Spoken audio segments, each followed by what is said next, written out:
En el año 1512, 20 años después de que los españoles llegaran a nuestra isla, la Hispaniola, es decir, 5 años antes de que Lutero clavara las 95 tesis que dieron inicio a la Reforma, se comenzó a construir en la ciudad de Santo Domingo la primera catedral del Nuevo Mundo. Como era típico en las catedrales medievales en esa época, el púlpito se encuentra a un lado del ala principal, mientras que el altar para la celebración de la misa se encuentra en el medio. Y por supuesto, hermanos, hay una teología detrás de esa disposición. El elemento más importante del culto católico romano es la misa, no la predicación de la palabra.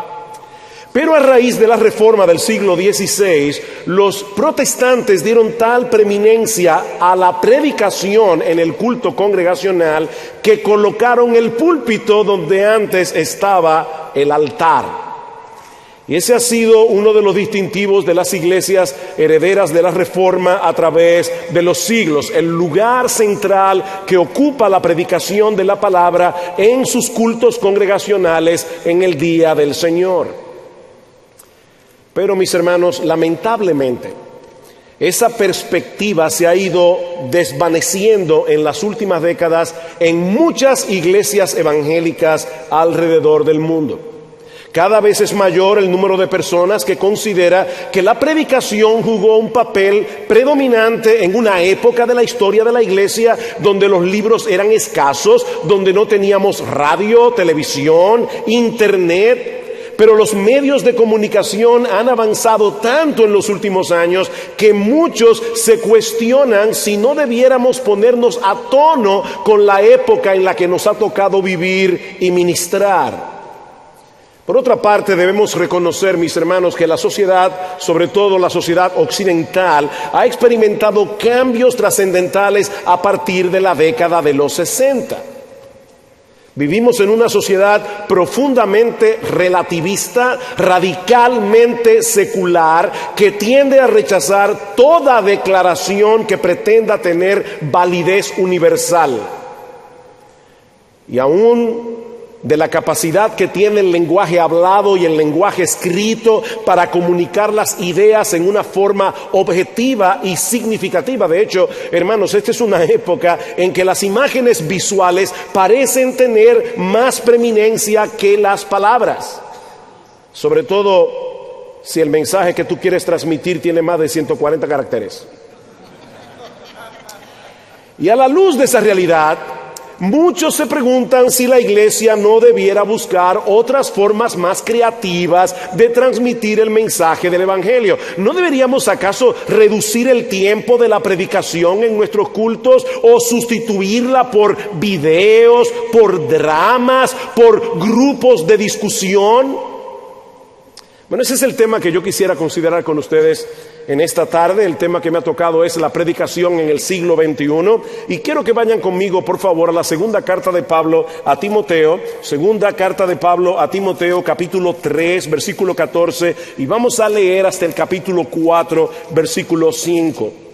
Dice así la palabra del Señor: pero persiste tú en lo que has aprendido y te persuadiste, sabiendo de quién has aprendido y que desde la niñez has sabido las sagradas escrituras, las cuales te pueden hacer sabio para la salvación por la fe que es en Cristo Jesús. Toda la escritura es inspirada por Dios y útil para enseñar, para redarguir, para corregir, para instruir en justicia, a fin de que el hombre de Dios sea perfecto, maduro, enteramente preparado para toda buena obra. Te encarezco delante de Dios y del Señor Jesucristo, que juzgará a los vivos y a los muertos en su manifestación y en su reino, que prediques la palabra, que instes a tiempo y fuera de tiempo, redarguye, reprende, exhorta con toda paciencia y doctrina, porque vendrá tiempo cuando no sufrirán la sana doctrina, sino que teniendo comezón de oír, se amontonarán maestros conforme a sus propias concupiscencias y apartarán de la verdad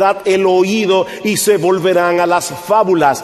Pero tú, sé sobrio en todo, soporta las aflicciones, haz obra de evangelista, cumple tu ministerio. Como muchos de ustedes seguramente saben, segunda a Timoteo capítulo 3, versículo 16, es un pasaje clave del Nuevo Testamento para probar la inspiración de las Escrituras. Sin embargo, mis hermanos, es sumamente importante que tengamos en cuenta que el apóstol Pablo no está escribiendo aquí un tratado teológico sobre la doctrina de la inspiración. El apóstol Pablo tampoco está dando una clase de bibliología. Pablo está aquí advirtiéndole a su hijo en la fe contra el peligro de los falsos maestros. Pablo sabe que le queda poco tiempo, como él mismo señala en el versículo 6 del capítulo 4. Él sabe que las falsas doctrinas van a ser una amenaza continua a través de toda la historia de la iglesia. Así que era urgente que hombres como Timoteo asumieran el reto de aferrarse al evangelio de Cristo, persistir en el evangelio en medio de una creciente apostasía. Miren otra vez el versículo 14. Pero persiste tú. Esto es lo que hacen los falsos maestros. Ellos se vuelven a las fábulas, ellos distorsionan la verdad, pero persiste tú en lo que has aprendido y te persuadiste, sabiendo de quién has aprendido y que desde la niñez has sabido las sagradas escrituras, las cuales te pueden hacer sabio para la salvación por la fe que es en Cristo Jesús. He ahí la primera exhortación de Pablo a Timoteo que nosotros encontramos en este pasaje. Persiste en la palabra. Persiste en las Escrituras. Y es obvio, mis hermanos, que Pablo se está refiriendo aquí primariamente a las Escrituras del Antiguo Testamento. Porque cuando Timoteo era un niño, el Nuevo Testamento ni siquiera se había comenzado a escribir. De manera que lo que Pablo le está diciendo a Timoteo es que él debía mantenerse aferrado al mensaje del evangelio que él había conocido desde la niñez. Pero noten, cuando su madre y su abuela le enseñaban el Antiguo Testamento, el mismo evangelio que él había aprendido de la boca del apóstol Pablo. Timoteo, no trates de ser original. Timoteo, mantente aferrado a lo que aprendiste desde que eras un niño, cuando tu mamá te enseñaba las historias del Antiguo Testamento. Porque solo ellas pueden impartirte verdadera sabiduría. Aquella sabiduría que nos lleva a confiar únicamente en Cristo para la salvación de nuestras almas. Y esto nos enseña, mis hermanos, que el Antiguo Testamento no es un conjunto de historias desconectadas entre sí, de las cuales nosotros podemos sacar algunas lecciones moralizantes. Es así como normalmente se enseñan las historias del Antiguo Testamento. Tampoco es la versión judeocristiana de la galería de los superhéroes de Marvel, que están allí para que nosotros los imitemos. Pablo, Abraham, David. No, mis hermanos, detrás de todas esas historias que nosotros encontramos en el Antiguo Testamento hay una gran historia de redención en que gira en torno a la persona y a la obra de nuestro bendito Señor y Salvador Jesucristo. Y esa es la clave para interpretar todas las Escrituras de acuerdo a lo que el Señor mismo dice a los discípulos que iban camino a Emaús. ¿Recuerdan en Lucas capítulo 24? Cómo el Señor se encuentra con dos discípulos que van camino a la aldea de Emaús y le dicen al Señor todo apesadumbrado: ¿eres tú el único forastero que no sabes lo que ha sucedido aquí en Jerusalén? Que ese en el que nosotros confiábamos, en el que nosotros creíamos que iba a redimir a Israel, fue muerto en una cruz romana. ¿Y qué les dice el Señor? Oh insensatos y tardos de corazón, para creer todo lo que los profetas han dicho. Y dice que a partir en el versículo 26 de Lucas 24, dice que Cristo comenzó desde Moisés y siguiendo por todos los profetas y les enseñaba en todas las Escrituras lo que de él decían. Cristo es el tema de la Biblia. Cristo es el tema del Antiguo Testamento. Mis hermanos, el gran propósito de Dios al darnos su palabra, Antiguo y Nuevo Testamento, es hacernos lo suficientemente sabios de modo que busquemos la salvación únicamente en Cristo por medio de la fe.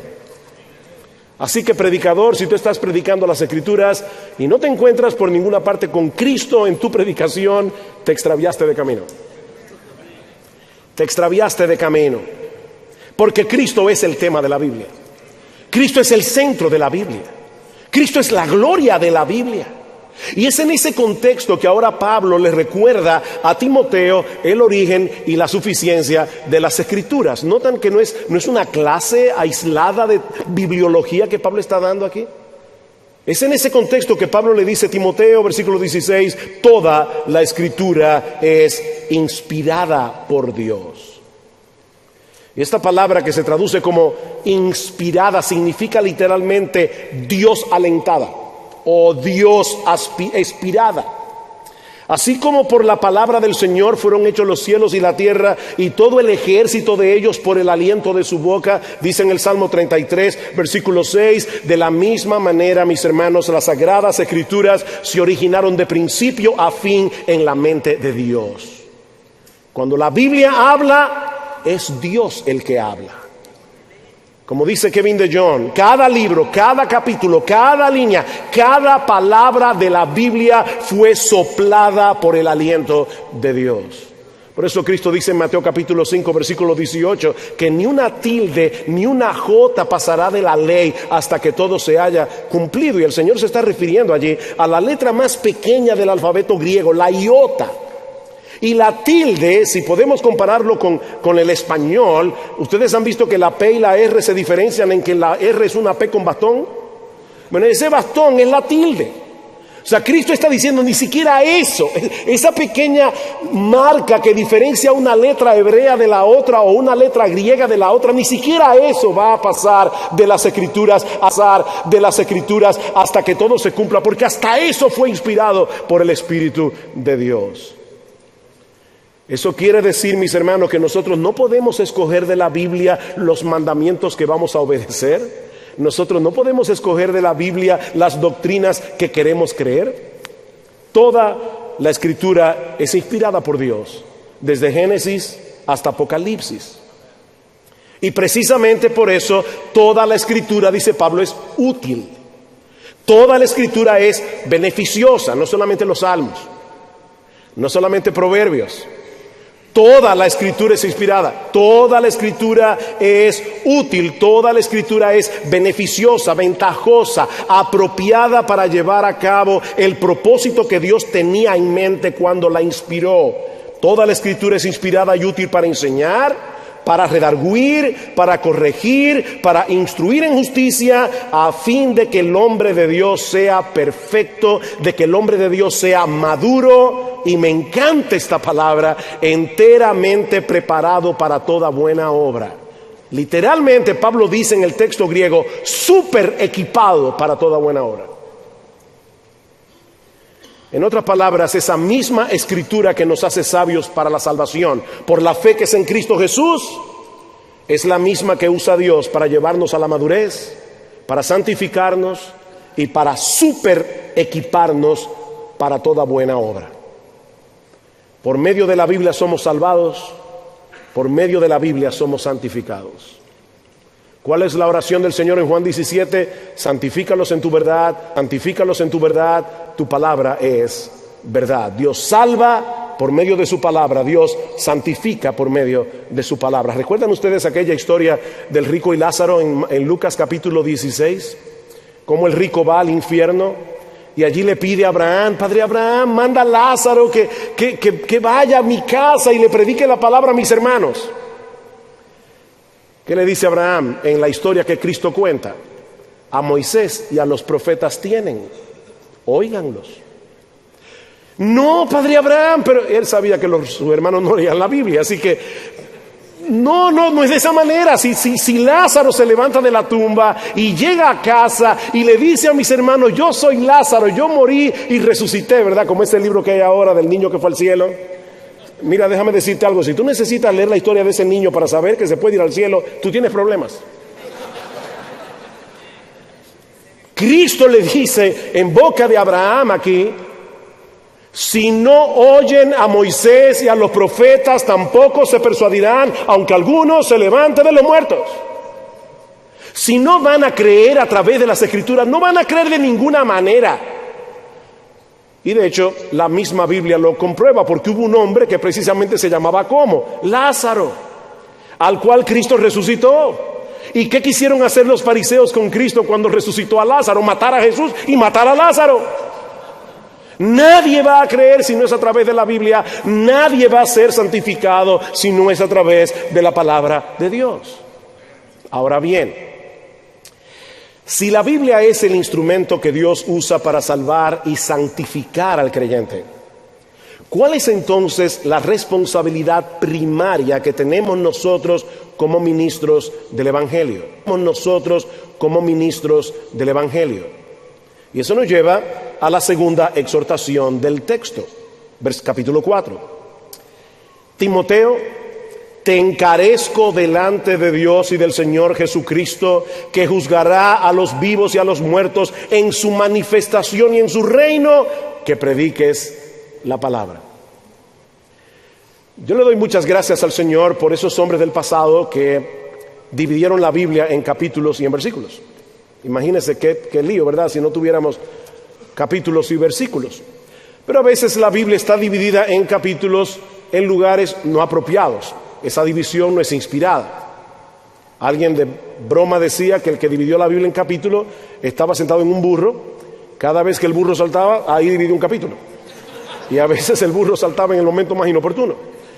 El punto es que nosotros tenemos que tener cuidado, porque podemos leer hasta el versículo 17 del capítulo 3 y luego leer el capítulo 4 desconectado del capítulo 3. Y Pablo sigue hablando del mismo tema. Pablo tiene la misma preocupación. Pablo dice, Timoteo, esa palabra inspirada, esa palabra que es suficiente para salvar y santificar, ahora, Timoteo, yo te exhorto, yo te encargo que prediques esa palabra. Tan pronto nosotros escuchamos la palabra predicación en el día de hoy, de inmediato nosotros la relacionamos con lo que ocurre en las iglesias cristianas en el día del Señor. Pero en los días del apóstol Pablo, esta palabra no tenía una connotación religiosa, sino más bien política. Es la palabra keruso que usa Pablo aquí y en otros pasajes del Nuevo Testamento, y que significa anunciar en alta voz como un heraldo. Cuando los reyes tenían un mensaje que comunicar al pueblo, ellos no hacían una rueda de prensa. Obviamente tampoco aparecían en televisión. Ellos enviaban un heraldo de pueblo en pueblo, de aldea en aldea. Y este heraldo tenía la responsabilidad de comunicar fielmente las palabras del rey, en alta voz y con autoridad. La voz del heraldo no debía ser rechazada, debía ser escuchada y obedecida como si fuera la voz del rey mismo, porque él no hablaba por su propia cuenta, él no transmitía sus propias palabras. El heraldo tenía la responsabilidad de proclamar el mensaje del rey con toda claridad, sin quitarle nada, sin añadirle nada. Y eso es precisamente lo que Pablo le está encomendando hacer a Timoteo en este pasaje. Timoteo debe persistir en la palabra, capítulo 3, versículo 14 al 17. Timoteo debe predicar esa palabra. Como decía hace un momento, Pablo sabe que le queda poco tiempo. Y aparte de eso, él conoce la timidez natural de Timoteo, como dice en el mismo capítulo 1 de esta carta. Él sabe que Timoteo podía sentirse abrumado ante el reto que tiene por delante, que Timoteo podía ser tentado a huir de su responsabilidad. De ahí la solemnidad de su exhortación. Te encarezco delante de Dios y del Señor Jesucristo. No es en su propio nombre, ni con su propia autoridad que Pablo está haciendo esta encomienda a Timoteo y por extensión a todos los ministros del Evangelio. Es Dios mismo, Timoteo, el que te constituyó como embajador de Jesucristo, como decía Miguel esta mañana, ante el cual darás cuenta algún día cuando se siente en su trono a juzgar a los vivos y a los muertos. Así que, Timoteo, no importa cuán difícil y peligrosa sea la tarea que se te ha encomendado, debes mantener la vista puesta en aquel día cuando estés en la presencia del Señor, anhelando escuchar estas palabras de su boca: bien, buen siervo y fiel. En lo poco fuiste fiel, en lo mucho te pondré, entra en el gozo de tu Señor. Pablo tenía una relación muy especial con Timoteo. Timoteo era su hijo en la fe, era el hombre de su confianza, era su mano derecha.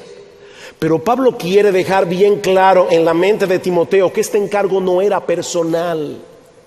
No es como su mentor que él se está dirigiendo a Timoteo en este pasaje, sino como un apóstol de Jesucristo, revestido con toda la autoridad de nuestro Señor y Salvador. Timoteo, esta encomienda trasciende la relación paternal que yo he tenido contigo todos estos años.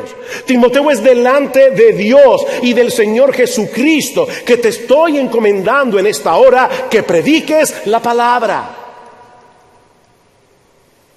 Queridos pastores y predicadores, cada vez que nosotros venimos al púlpito a predicar la palabra, debemos recordar que la única evaluación que cuenta no es la de los hermanos que despedimos en la puerta al final de cada servicio, y muchos de ellos son sumamente benévolos y nos dicen: qué buen sermón, pastor, gracias, me ayudó mucho, no importa cuánto hayamos tergiversado la Biblia.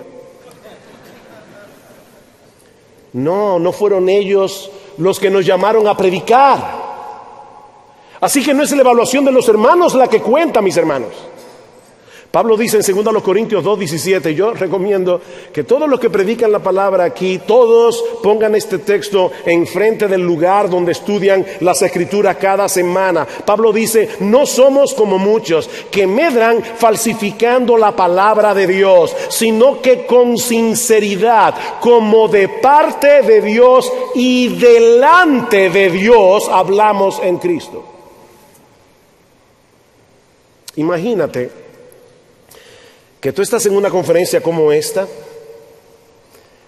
el expositor no sabe que tú estás en el auditorio y de repente escuchas que él te está citando a ti, solo que torciendo un poco tus palabras aquí y allá, sacando algunas declaraciones de contexto, de tal manera que al final lo que él dice que tú dijiste no es realmente lo que tú dijiste.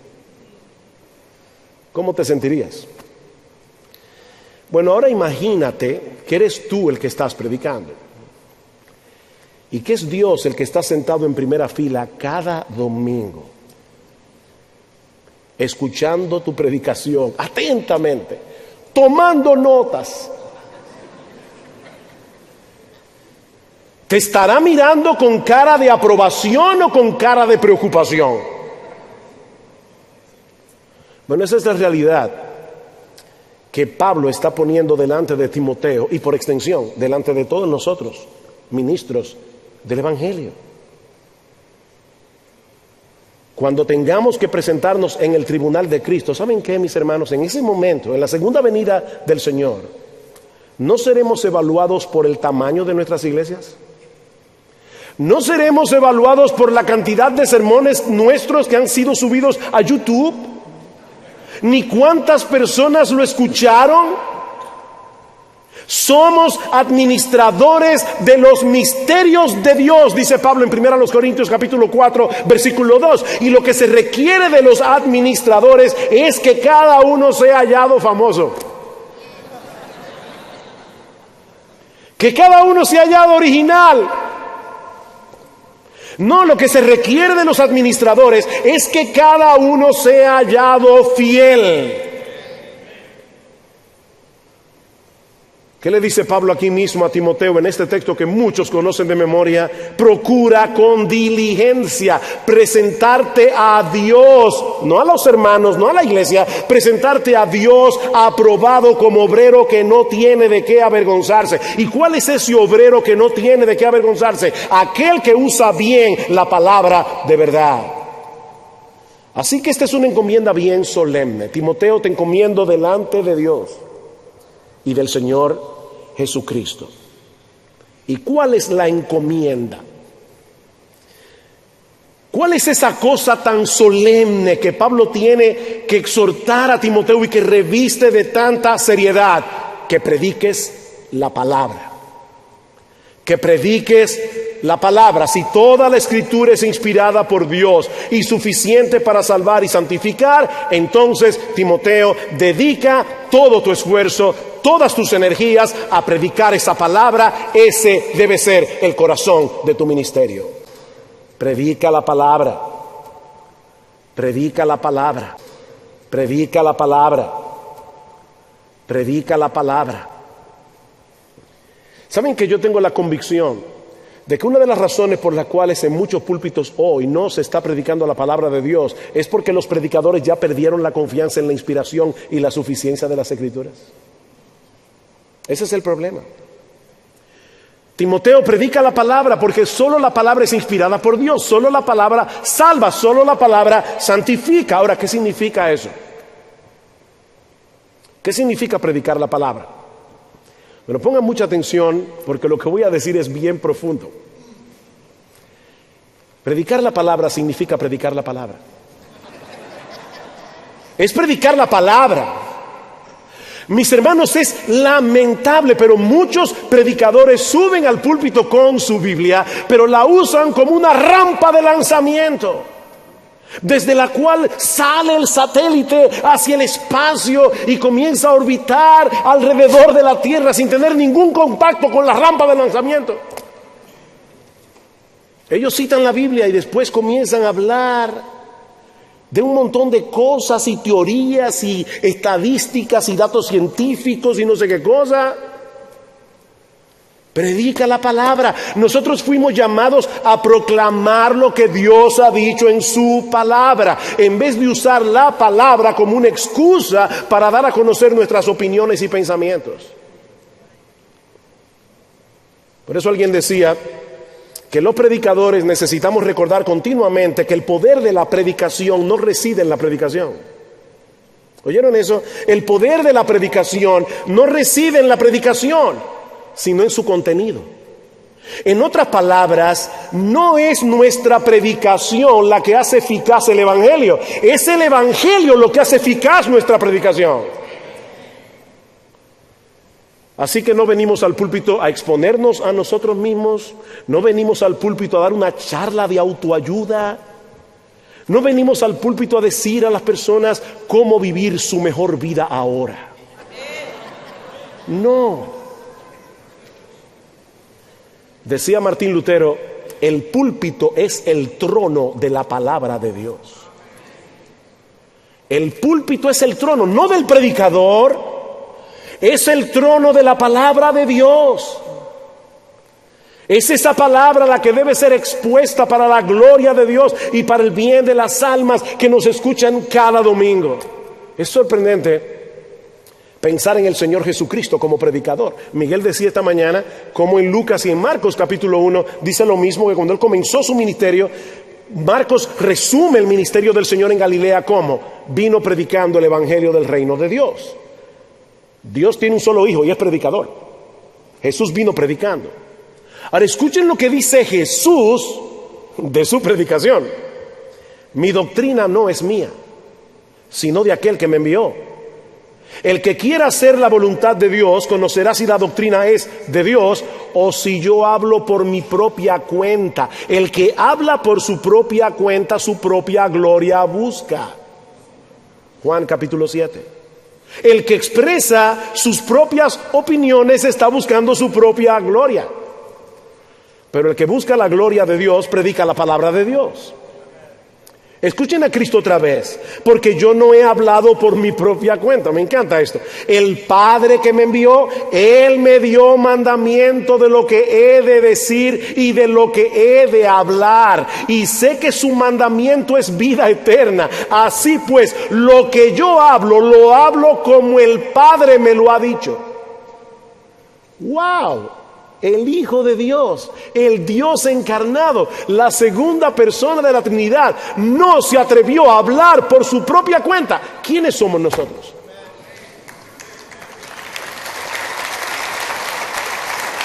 Miren, mis hermanos, si hay algo que la iglesia de nuestra generación necesita con urgencia, y yo no estoy usando la palabra urgente porque suena bien desde el púlpito, es porque es urgente.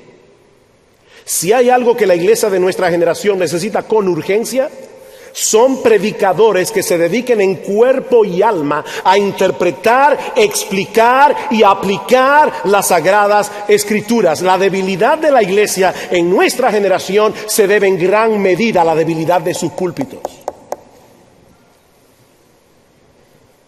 Debemos orar, hermanos, de verdad, orar incesantemente que Dios levante hombres, siga levantando hombres en América Latina y siga levantando hombres en todo el mundo que prediquen fielmente la palabra como embajadores del Dios Altísimo. Yo creo que fue Barnhouse que dijo una vez que si él supiera con toda seguridad que el Señor Jesucristo va a venir dentro de 3 años, ¿saben lo que él haría? Se pasaría 2 años estudiando la Biblia y 1 predicándola, para estar seguro de que lo que está predicando en ese año es lo que dice la Biblia.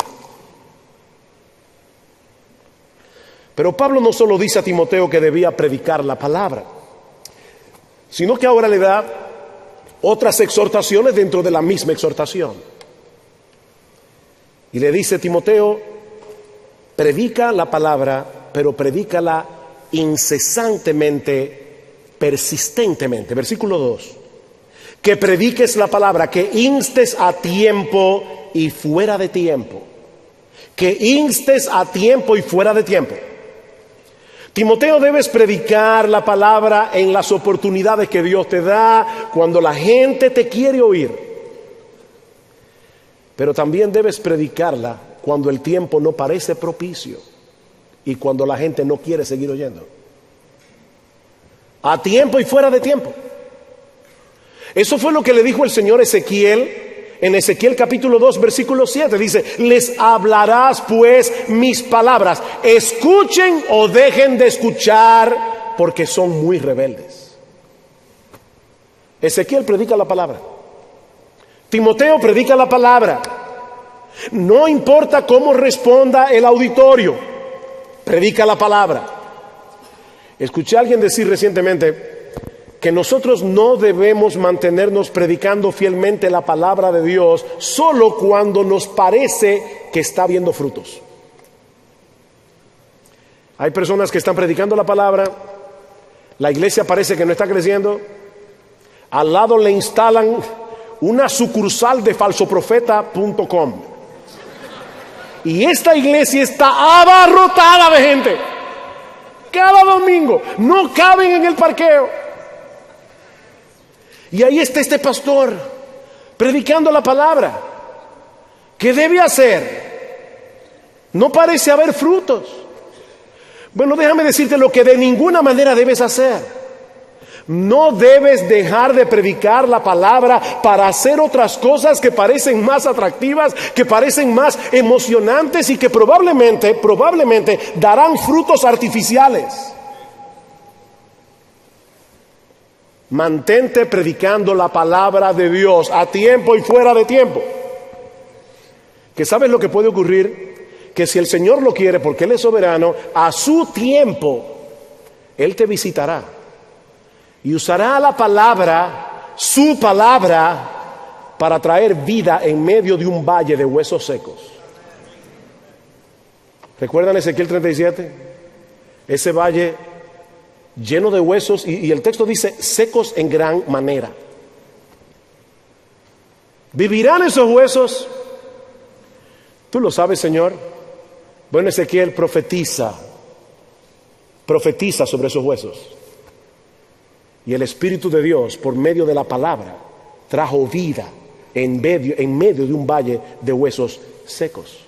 Predica la palabra incesantemente. Por otra parte, Pablo exhorta a Timoteo a predicar la palabra pastoralmente.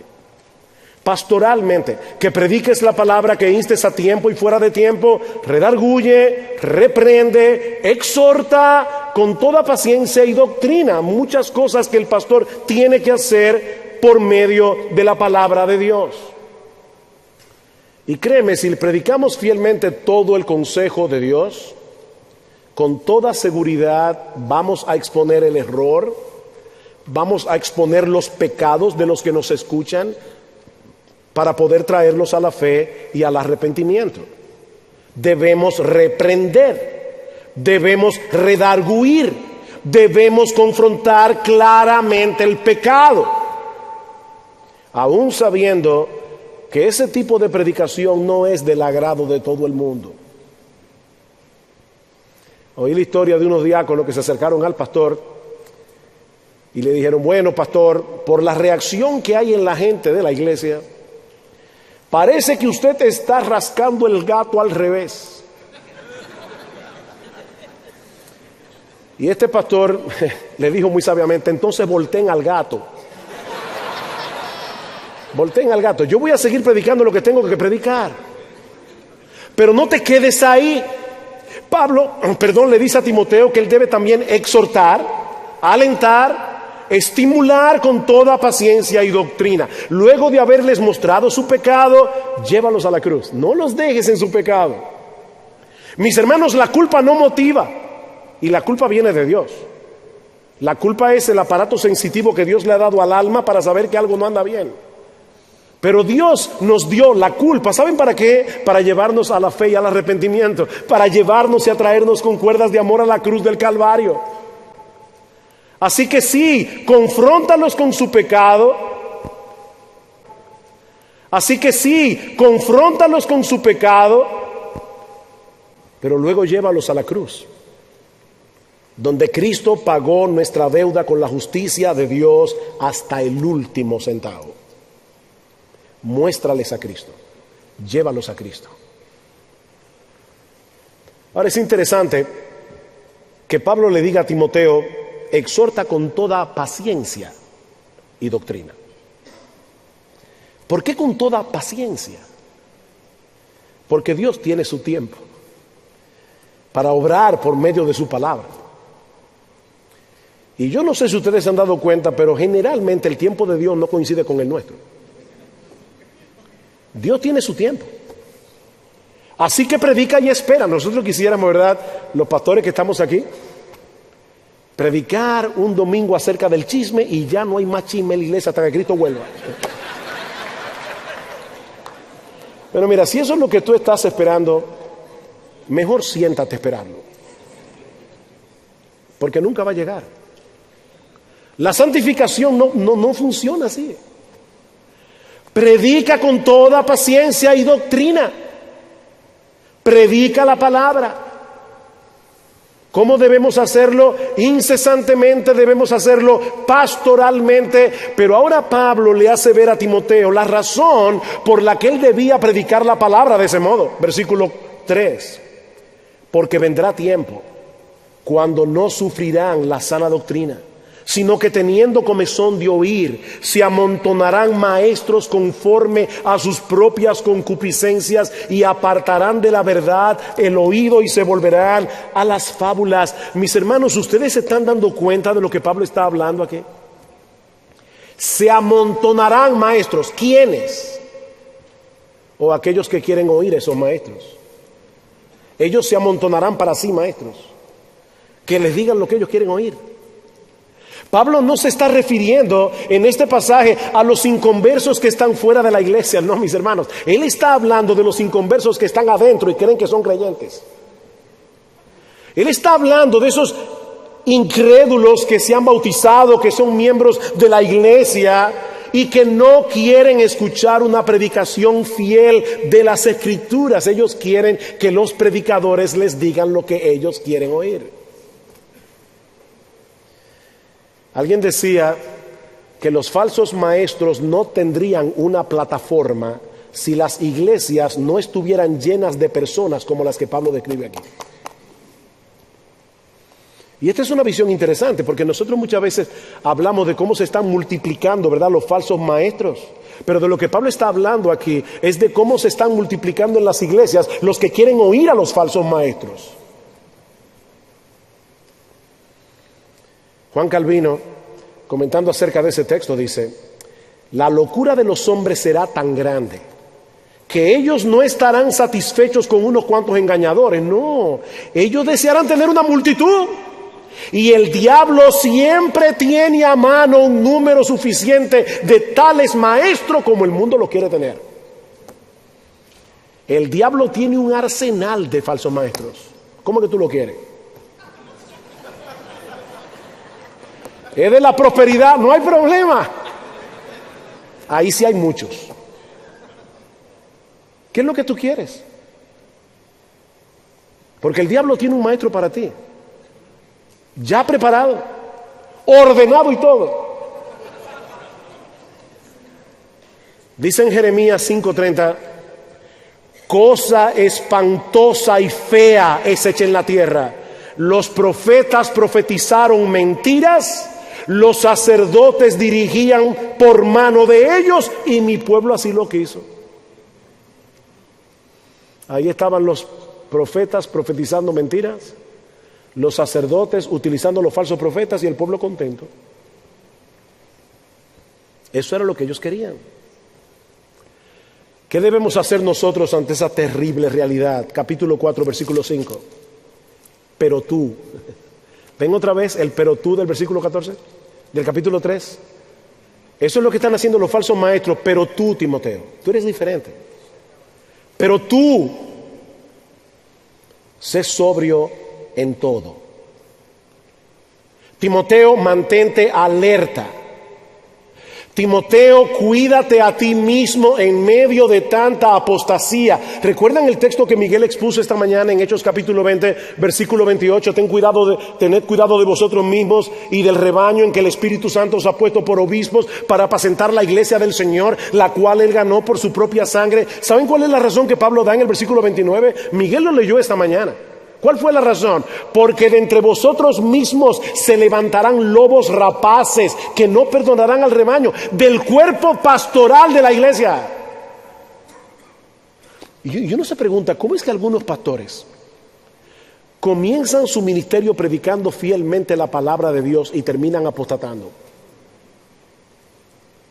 ¿Cómo es que eso ocurre? Pablo lo dice en 1 Timoteo capítulo 2.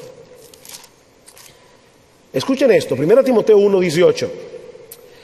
Este mandamiento, hijo Timoteo, te encargo, para que conforme a las profecías que se hicieron antes en cuanto a ti, milites por ella la buena milicia, manteniendo la fe. Y siempre que en el Nuevo Testamento aparece la fe con un artículo definido, no se refiere a nuestra confianza en Dios, sino al conjunto de doctrinas que conforman nuestra fe, lo que nosotros creemos. Dice, manteniendo la fe y una buena conciencia, desechando la cual naufragaron en cuanto a la fe algunos.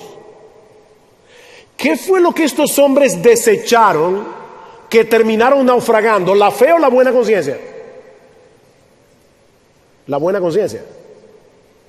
En otras palabras, estos hombres comenzaron a predicar la palabra, pero como sus vidas no se ajustaban a lo que dice la palabra, como tenían una doble vida, poco a poco comenzaron a torcer las escrituras para acomodarla al estilo de vida que ellos están viviendo. Y así terminaron apostatando de la fe. Y lo triste, hermanos, es que muchos de esos hombres todavía están en los púlpitos predicando la palabra. Predicando la palabra, muy entre comillas. Por eso Pablo le dice a Timoteo, sé sobrio. Sé sobrio en todo. Timoteo, mantente alerta, no te descuides. Versículo 5, soporta las aflicciones. Queridos pastores, debemos esperar las aflicciones. Predicar es una labor extenuante. Me contaba una pareja de nuestra iglesia que la profesora de su niño preguntó en el curso, ¿qué ustedes quieren ser cuando sean grandes? Y esto es una historia verídica. Yo sé que hay varias versiones de esta historia, pero esta fue verídica. Pasó en nuestra iglesia. Y el niño le dijo, yo quiero ser pastor. Y la maestra estaba tan contenta. ¿Y por qué tú quieres ser pastor? Dice, para tener más tiempo libre. Bueno, claro, es un niño, no entiende bien. Dice, él se para ir los domingos y habla. Eso es todo lo que hace durante la semana.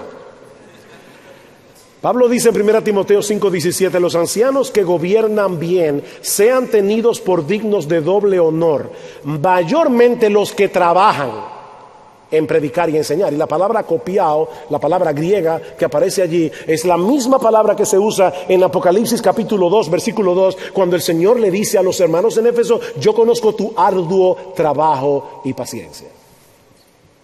La predicación es un trabajo arduo. Decía John Chapman, y esto es una nota de aliento para todos los predicadores aquí, le decía, no se preocupen, la predicación es difícil solamente en los primeros 50 años. Qué aliento. Qué aliento. Cada semana dedicando horas para entender el texto bíblico, y luego que tengo el texto, tratar de poner todo esto en orden para explicarlo con claridad y aplicarlo al corazón. Llega el domingo, predicamos la palabra, terminamos agotadísimo, llega el lunes y estamos en cero otra vez para el domingo. Semana tras semana, mes tras mes, año tras año. Y súmale a eso que la predicación levanta una feroz oposición que comienza en las puertas mismas del infierno. Si hay alguien que es el blanco de ataque del diablo, es el predicador. Soporta las aflicciones. Soporta las aflicciones. Haz obra de evangelista. Haz obra de evangelista. Timoteo, predícale el evangelio a los perdidos. Y cuando se conviertan al Señor y vengan a la fe y al arrepentimiento, sígueles enseñando el evangelio, porque eso es exactamente lo que ellos necesitan para poder crecer en su fe. Me encanta como lo dice Tim Keller, el evangelio no es el ABC de la vida cristiana, el evangelio es desde la A hasta la Z de la vida cristiana. Haz obra de evangelista y finalmente cumple tu ministerio. Cumple tu ministerio. Miren, mis hermanos, lo que importa aquí no es cómo empezamos, es cómo terminamos. ¿Cómo terminamos? Cumple tu ministerio. Muchos siervos de Dios se descuidan al final de su vida y concluyen sus ministerios en una forma muy distinta a como empezaron. Cumple tu ministerio. Cuídate, Timoteo, para que termines bien. Decíamos al principio, y yo no sé ya si me pasé, si no me pasé, ¿a qué hora se supone que yo debía terminar? Que muchas personas están abogando por un cambio en las iglesias. Tenemos que amoldarnos a la época. Mis hermanos amados, las ideas vienen y van, pero la iglesia de Cristo seguirá siendo edificada por su Señor y Salvador sobre el mismo fundamento que los apóstoles establecieron hace 2000 años. Es verdad que el mundo ha cambiado mucho en las últimas décadas, pero ¿saben qué? El evangelio nunca ha sido potable para el hombre incrédulo, ni la metodología de proclamarlo tampoco. La predicación no fue útil en el tiempo del Señor y en el tiempo de los apóstoles porque era potable para la época, no.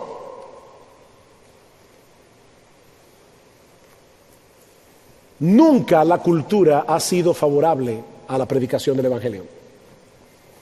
Piensen en Roma, los romanos, el imperio que gobernaba el mundo en aquellos días. Una de las mayores dificultades de los romanos para aceptar el evangelio era el orgullo que ellos tenían de su poder. Ahora imagínense, mis hermanos, el desprecio que estos romanos tendrían que sentir por la predicación del evangelio. Los cristianos proclamaban que el Salvador del mundo era un judío que había sido crucificado en una cruz precisamente por un procurador romano. Eso no tenía ningún sentido. ¿Cómo podía ser el Salvador?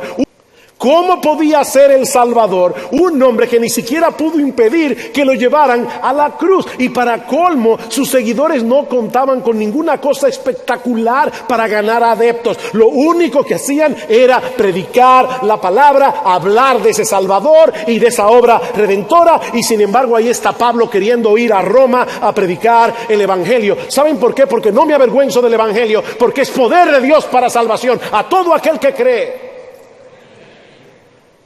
Yo no necesito otro recurso, dice Pablo, para conquistar a estos romanos orgullosos. El evangelio es poder de Dios. O como diría Pablo en su carta a los Corintios, lo débil de Dios es más fuerte que los hombres. Luego estaban los judíos. Así como la mentalidad del romano giraba en torno al poder, los judíos estaban más interesados en los milagros. ¿Ven que hay nada nuevo debajo del sol? Los judíos piden señales, dice Pablo. Ellos querían ver demostraciones visibles de la veracidad del evangelio. ¿Cómo podían ellos aceptar la idea de un Mesías crucificado? La predicación del evangelio era un tropiezo para los judíos, dice Pablo, una piedra de escándalo. Y por último estaban los griegos, orgullosos de su filosofía, orgullosos de su oratoria. Cuando los primeros predicadores del evangelio se presentaron delante de estos hombres a proclamar en un lenguaje llano, en un lenguaje sencillo, que Dios había venido en carne, que había muerto en la cruz para proveer salvación, eso no tenía ningún sentido tampoco. Así que la predicación del evangelio no era potable para los romanos, no era potable para los judíos, ni era potable para los griegos, y sin embargo los apóstoles no buscaron otra alternativa. Ellos sabían que ese era el instrumento por excelencia que Dios habría de usar para salvar a los pecadores. Dios escogió la locura de la predicación para salvar a los creyentes. Yo predico a Cristo y crucificado. Para los judíos, tropezadero. Para los gentiles, locura. Mas para los llamados, así judíos como griegos, Cristo, poder de Dios y sabiduría de Dios. Sí, yo sé que la predicación es despreciada hoy. Tal vez más despreciada que en ningún otro momento de la historia. Oh, pero amados predicadores, eso que muchos consideran una locura, un tropiezo y una necedad, sigue siendo poder de Dios para salvación a todo aquel que cree, y sigue siendo el alimento divino que tiene poder para fortalecer la fe de los que creen. El problema es que Satanás sabe eso. Y él hace todo lo posible para que las iglesias se dediquen a hacer cualquier otra cosa que no sea predicar la palabra. El diablo le tiene pavor a la predicación. Y lamentablemente hay muchos evangélicos haciéndole el juego. Hermanos, el espíritu de los romanos no cayó con la caída de Roma. Todavía hay personas que son adictas al poder y que les impresiona esos ministerios que hacen un despliegue de espectacularidad. Disney World en la iglesia. Tampoco ha desaparecido el espíritu de los judíos ni el espíritu de los griegos. Mucha gente quiere ver señales y quieren oír discursos pomposos. Pero Cristo nos ha enviado a conquistar el mundo por medio de la predicación del evangelio. Las puertas del Hades no prevalecerán cuando la iglesia predica el evangelio. Así que predica, mi hermano, porque a Dios le ha placido salvar a los creyentes por la locura de la predicación. No permita a Dios que seamos engañados y seducidos a deponer nuestras armas, porque no importa cuántos años nos separan del primer siglo, ni cuánto haya cambiado el mundo desde entonces, el evangelio sigue siendo poderoso porque proclama un poderoso Salvador, nuestro bendito Señor Jesucristo. Que el Señor nos conceda continuar siendo fieles a Él, mis hermanos, hasta que estemos en su presencia, de tal manera que podamos escuchar de sus labios: bien, buen siervo y fiel.